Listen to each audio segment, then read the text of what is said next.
Bom, galera, vamos falar sobre cinemática vetorial.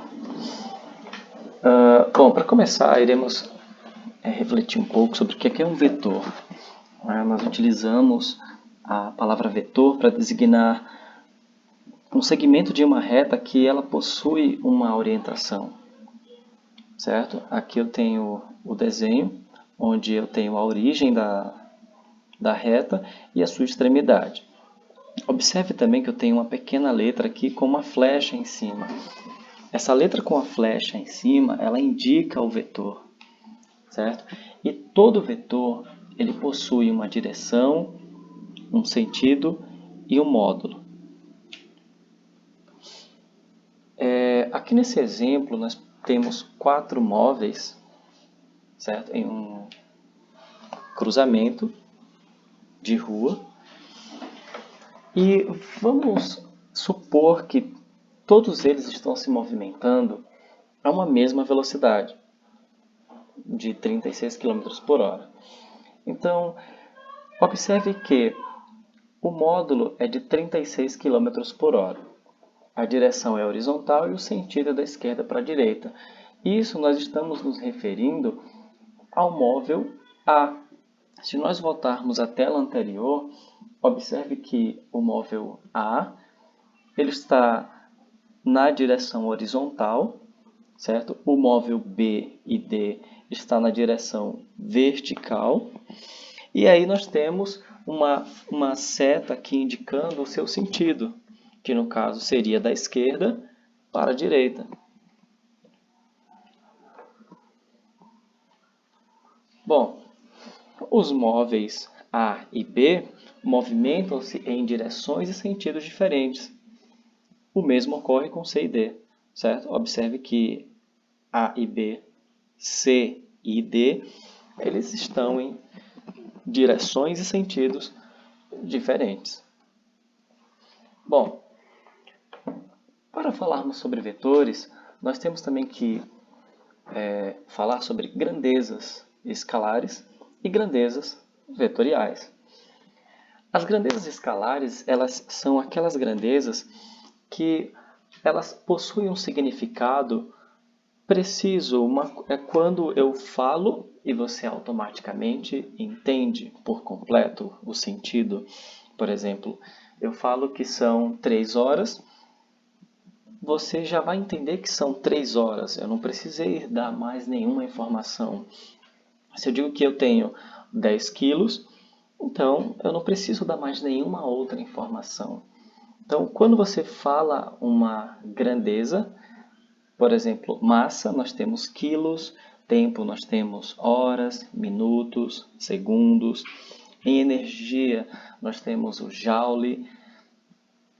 Em temperatura, nós temos os graus Celsius, grau Fahrenheit, graus Kelvin. Então, se por exemplo, eu estou no meu quarto e falo que a temperatura é de 40 graus Celsius, você já vai ter uma ideia do que seja aquela temperatura. Bom, se na grandeza escalar o que eu falo já é entendido de imediato, e a grandeza vetorial, o que ela tem de diferente? A grandeza vetorial, o que ela tem de diferente é que eu preciso dar mais informações para que seja entendido o que eu estou falando. Vamos a um exemplo. Vou pegar um exemplo de velocidade. Vamos supor que eu tenho uma moto e essa minha moto ela está a 30 km por hora. Porém, eu falar que ela está a 30 km por hora não dá um significado completo, pois eu tenho que falar ela está a 30 km por hora na horizontal ou na vertical. Ela está norte, sul, leste, oeste. Observe que se você está num avião e você passa uma coordenada para alguém que está fora dele, eu estou num avião a 800 km por hora. Mas sim, mas você está indo para onde? Para que direção? Entenderam que a grandeza vetorial ela precisa de informação para ficar completa? A grandeza vetorial ela nunca vai estar completa com uma única informação. Você sempre tem que passar mais informações. Tudo bem? Bom, falando um pouco sobre vetor de deslocamento, certo? Observe que aqui eu tenho o ponto A, aqui eu tenho o ponto B. Neste exemplo que eu estou dando, observe, nós temos um objeto que vai sair da Praça da Sé e vai até a Praça da Apoteose. E esse trajeto tracejado seria o trajeto real que o móvel iria realizar. Então, o que é esse vetor de deslocamento? O vetor de deslocamento é como eu posso representar o vetor como se ele fosse do ponto A até o ponto B sem passar por esse monte de curvas. Então, eu traço uma única reta aqui e essa reta representa o meu vetor de deslocamento. E observe que ele possui uma posição inicial e uma posição final. Então, nós temos aqui um exemplo, certo? O vetor de deslocamento possui uma direção, um sentido e uma intensidade. Lembrando que intensidade, quando falamos sobre intensidade, ela está correspondente a um módulo, ou seja, o tamanho do vetor. Então, no caso, a direção é a mesma da reta, que forma um ângulo de 30 graus. Certo? Nós temos aqui uma reta que forma um ângulo de 30 graus. O sentido é de A para B. Observe que a flecha ela inicia em A e termina em B. E a intensidade, ou módulo, é de 10 km. Observem aqui acima que 10 km significa a intensidade. Bom, observe uma outra tirinha que eu achei bem interessante. Professor, posso dizer que o vetor de deslocamento é a menor distância entre dois pontos? Exatamente. Veja o exemplo a seguir. Então, eu acredito que com esse exemplo vai ficar mais claro. Então, vamos imaginar uma sala em forma de retângulo, certo? Nós temos aqui os pontos A, B, C e D. E nós temos as distâncias do ponto A até o ponto B, do ponto B até o ponto C, do ponto C até o ponto D. E então, vamos supor que você está no ponto A e você quer vir até o ponto D. Só que você vai ter que passar pelo ponto B e ponto C. Então, qual seria o nosso deslocamento? Seria a somatória das distâncias. 8 mais 6 mais 8, que daria 22 metros. Só que esse seria o nosso deslocamento se nós fizéssemos todo esse trajeto.